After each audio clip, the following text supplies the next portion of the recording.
और अब हमारे दोनों सहयोगी हमारे साथ जुड़ेंगे, मनीष प्रसाद और अमित पालित, जो बीते 9 महीने से लगातार लेह लद्दाख में क्या स्थिति बनी हुई है, एक्चुअल रिपोर्ट क्या है, ऑफिशियल स्टेटमेंट्स क्या है, इसके बारे में लगातार जानकारी दे रहे हैं। हम सबसे पहले रुक करते हमारे सहयोगी मनीष प्रसाद का। मनीष, ये एक बहुत बड़ा कदम है जो अब आखिरकार हम ये कह सकते हैं कि चीन की सेना को झुकना पड़ा है, जो दबाव भारत का था वो काम आया है।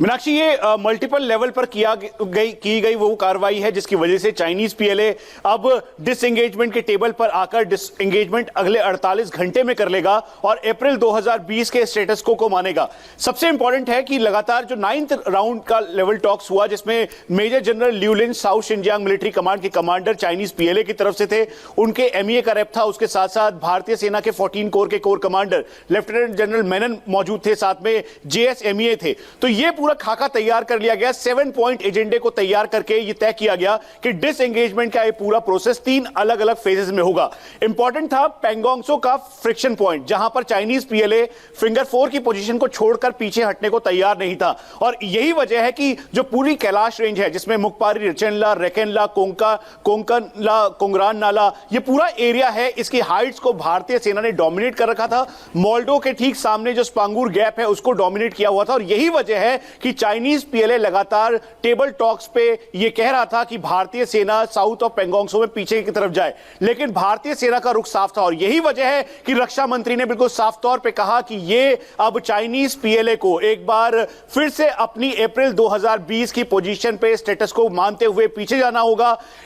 पैंगोंग त्सो की स्थिति को साफ करना बहुत जरूरी है क्योंकि मेजर धान सिंह थापा पोस्ट जो कि फिंगर 3 और फिंगर 4 के बीच में है, दरअसल भारतीय सेना की पोजीशन वो रहेगी। मनीष, आप ये जो पोजीशनिंग्स बता रहे हैं वो मैप के जरिए समझना और ज्यादा दर्शकों के लिए आसान हो जाएगा, इसलिए हम सीधा रुक करते हैं। न्यूज रूम में मेरे सहयोगी अमित पालित भी जुड़े हुए हैं। अमित, आप ये मैप के जरिए समझाएं सबसे पहले कि पहले स्टेटस को क्या था, फिर चाइनीज आर्मी के एग्रेशन के बाद की क्या स्थिति थी, कहां पे फिंगर पॉइंट्स पे चाइनीज आर्मी बैठी हुई थी, और अब जब क्योंकि डिसएंगेजमेंट प्रोसेस हो गया है तो अब की क्या स्थिति है। अच्छा मीनाक्षी, मैप तो हम दिखाई देते हैं, साथ ही साथ क्योंकि जिस तरह से आज संसद में रक्षा मंत्री ने सबसे महत्वपूर्ण बात बताई है कि जो 9वें दौर की बातचीत हुई उसमें समझौता हो गया और समझौते में क्या बात सामने आई है उसको पहले हम बताते हैं, फिर आपको लिए चलते हैं सीधा मैप के जरिए उस जगह पर जहां पर कि स्टैंड ऑफ बना हुआ है, यानी कि पैंगोंग त्सो लेक। तो सबसे पहले स्टेटमेंट का जो सबसे अहम हिस्सा है उसको हम पहले देख लेते हैं। ये देखिए, यहां पर जो सबसे अहम बात जो कही गई थी,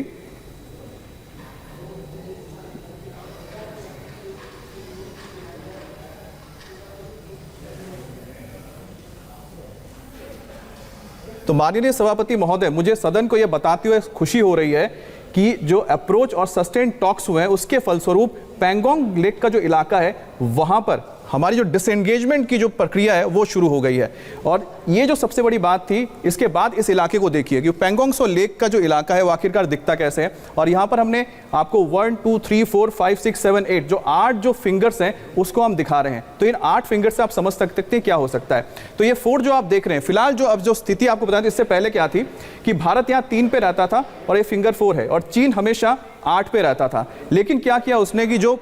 स्टेटस को बदल गया अप्रैल में, तो फिंगर 8 से उठकर सीधा यहां पर आ गया और यहां से भारत ने उसको आगे आने नहीं दिया क्योंकि वो चाहता था कि भारत इससे भी पीछे चले जाए, और यहां पर वो स्टैंड ऑफ बना हुआ था। तो ये जो इलाके है यहां पर चीन की जो सेना मौजूद थी और यहां पर भारत की सेना मौजूद थी। लेकिन 29 और 30 अगस्त की रात को यहां पर सारी चीजें बदल गई और यहां पर भी जो एक कह सकते हैं कि जो हाई पॉइंट्स है, यहां पर भारतीय जो सेना है वहां पर उन्होंने जाके अपने बंकर्स बना लिए, अपने पोस्ट बना लिए, जिसके बाद उनकी नजर चीन के ऊपर होने लगी। तो चीन कहीं ना कहीं यहां पर भी दबाव में आ गया। बीच में आपको रोक रही हूं, इसका मतलब ये कि जो हाई पॉइंट्स थे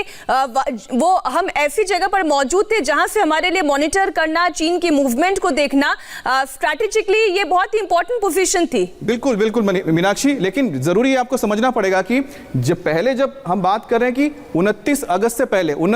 पहले ऐसे हालात नहीं थे। 29 अगस्त से पहले चीन ने इस इलाके में, यानी कि फिंगर 8 से लेकर फिंगर 4 तक उसने जिस तरह से अपने आप को बिल्टअप किया था, वहां पर भारत ने तभी तक भी कोई काउंटर कह सकते हैं एक्शन नहीं किया था। लेकिन 29 और 30 अगस्त की रात जिसका जिक्र प्रधानमंत्री मोदी भी कर चुके हैं। आपको याद होगा जब वो गए थे राजस्थान में, उस वक्त ऐसा हुआ कि ये नॉर्थ बैंक इसे कहते हैं, साउथ बैंक भी आपको दिखाऊंगा। तो नॉर्थ बैंक में जो कुछ ऐसे पोजीशंस थे, हाई पॉइंट्स, जहां पर भारतीय सेना जाके बैठ गई थी, तो वहां से इनके जो फिंगर फोर के बाद जो पोजीशंस थे वो कहीं ना कहीं दबाव में आ गए थे और उसके बाद उनको जो टेबल पर आके बैठकर बात करनी पड़ी और उस दबाव का असर है कि आज चीन यहां से पीछे डिसएंगेज हो रहा है। मैं दूसरी तस्वीर आपको दिखाता हूं, तो दूसरे मैप से आप समझ पाएंगे कि इसके बाद और क्या चीजें हुई हैं और अब यहां पर क्या हालात होने जा रहे हैं। देखिए यहां पर आप देखिए क्या है, ये आपको देख रहे हैं कि ये पेंगोंग त्सो लेक है और यहां पर लगातार जो देख रहे हैं 1 2 3 4 जो फिंगर पॉइंट्स है, यहां पर चाइनीज कैंप्स कहां पर बन गए थे। देखिए फिंगर 4 से जो मैं बता रहा था 1 2 3 4, तो 8 से लेके 4 तक के 8 किलोमीटर का पूरा एक हिस्सा है जो श्रीजप से यहां से शुरुआत होती है 8 से। तो ये जो पूरा इलाका था ये पहले खाली रहता था, यहां पर कुछ भी नहीं होता था। लेकिन चीन ने क्या किया कि जब अप्रैल में इन्होंने यहां पर घुसपैठ की शुरुआत की तो उन्होंने जो यहां पर कुछ नहीं होता था, यहां पर आके उन्होंने अपने कैंप्स बना लिए, यहां पर उन्होंने बोट्स के लिए जेटीज तैयार कर ली थी। लेकिन भारतीय कैंप्स यहां पर उन्होंने डटे रहे, वो पीछे नहीं अमित, आप इसी पिक्चर के साथ रुकिएगा क्योंकि मनीष का भी मैं इसमें इनपुट चाहती हूँ। मनीष, ये जो मैप इस वक्त अमित बता रहे हैं कि 4 से लेकर 8 तक के ये जो फिंगर्स थे, यहाँ पर चाइनीज आर्मी आती थी, पेट्रोलिंग करती थी और फिर चली जाती थी। लेकिन इस दौरान चाइनीज आर्मी ने धोखेबाजी ये की कि वो आए पेट्रोलिंग करने के बहाने, उसके बाद फिर यहीं जमकर बैठ गए। मनीष, मीनाक्षी,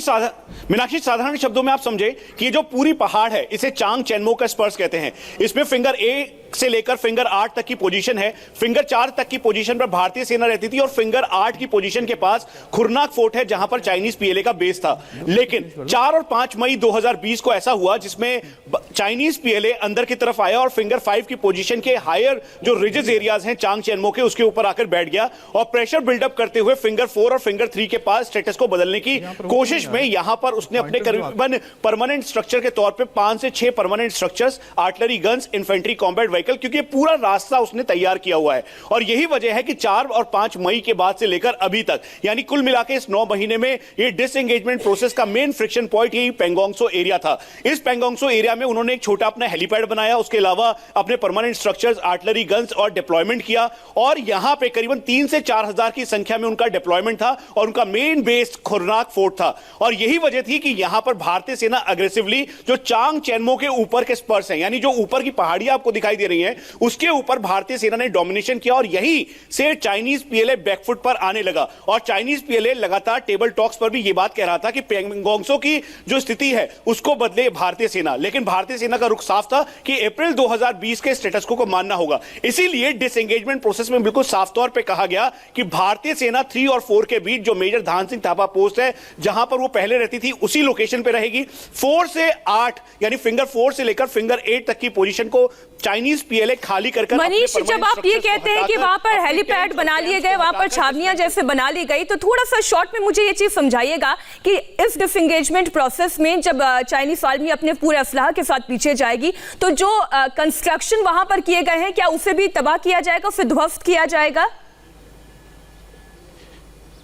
मीनाक्षी, वो पूरी तरीके से डिसमेंटल किया जाएगा और ये इसी बात पे डिसएंगेजमेंट प्रोसेस में सहमति बनी है। ये भी बता दें कि खासतौर पे जो परमानेंट स्ट्रक्चर्स, उनके बंकर्स, ट्रेंचेस और टेंट्स हैं, उनको हटाया जाएगा। और इंडिया टीवी को इस बात की भी जानकारी मिली है कि जो उनके आर्मर्ड यानी जो उनके ZT-15 लाइट टैंक्स हैं और साथ में उनकी आर्टिलरी गन्स हैं, उन्होंने ऑलरेडी उसको फिंगर 6 की पोजीशन पे ले जा चुके हैं और फिंगर 8 तक जब तक नहीं ले जाएंगे तब तक फिजिकली वेरीफाइड कर भारतीय सेना पीछे नहीं हटेगी। तो ये एक पूरा प्रोसेस है और उसके साथ साथ इसका सीधा असर हो रहा था जो साउथ ऑफ पेंगोंग त्सो का एरिया है जहां पे कैलाश रेंजेस जिसे कहते हैं, इस पूरे एरिया पे भारतीय सेना का डोमिनेशन था। आपको लगातार अमित जिक्र कर रहे थे 29 और 30 अगस्त का, 28 और 29 अगस्त का। दरअसल वो दिन था जब मुखपारी और स्पांगुर गैप से होते हुए चाइनीज पीएलए ने अपने infantry combat vehicle, light tanks और आर्टिलरी गन्स को एक बार फिर से भारतीय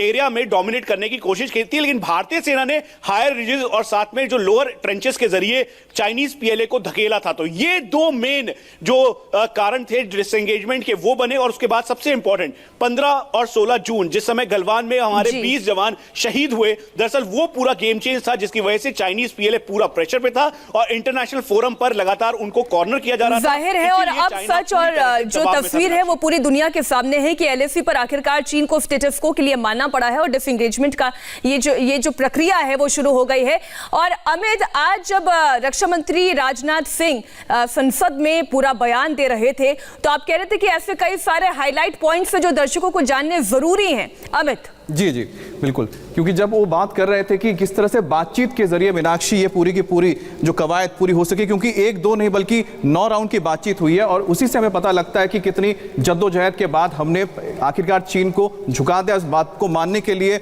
उन्हें मना लिया कि वो पीछे हटे। तो यहाँ पर जो लगातार बात उन्होंने कही कि हमारी जो स्ट्रैटेजी और अप्रोच रहा है, और प्रधानमंत्री जी ने इस दिशा के निर्देश पर जो आधारित दिए थे, यानी कि प्रधानमंत्री मोदी का जो इस पूरे के पूरे मामले में एक तरह से दृष्टिकोण था, उन्होंने जिस तरह से इसमें लगातार मिलिट्री और डिप्लोमेटिक स्तर पर दोनों पक्षों में बातचीत होती रही और डिसएंगेजमेंट का और साथ ही म्यूचुअली एक्सेप्टेबल तरीका निकाला गया, ताकि जो सीनियर कमांडर जब लगातार बातचीत कर रहे थे मीनाक्षी, और उसके बाद ही हम कहां पहुंच पाए। और तब जब उन्होंने कहा कि माननीय सभापति महोदय जी, मुझे सदन को यह बताते हुए बहुत खुशी हो रही है कि हमारे इस अप्रोच तथा सस्टेन टॉक्स के फलस्वरूप चीन के साथ पैंगोंग लेक के नॉर्थ एवं साउथ बैंक पर डिसएंगेजमेंट का समझौता हो गया है और इस बात पर भी सहमति बन गई है कि पैंगोंग लेक से पूर्ण डिसएंगेजमेंट 48 घंटे के अंदर सीनियर कमांडर स्तर की बातचीत के बाद ये तय जो हुआ है, ये बात मीनाक्षी यानी अमित ये रक्षा मंत्री ये कहते हैं कि 48 घंटे के अंदर स्टेटस को मेंटेन किया जाएगा, तो इसका मतलब ये कि अभी इस वक्त जब हम बात कर रहे हैं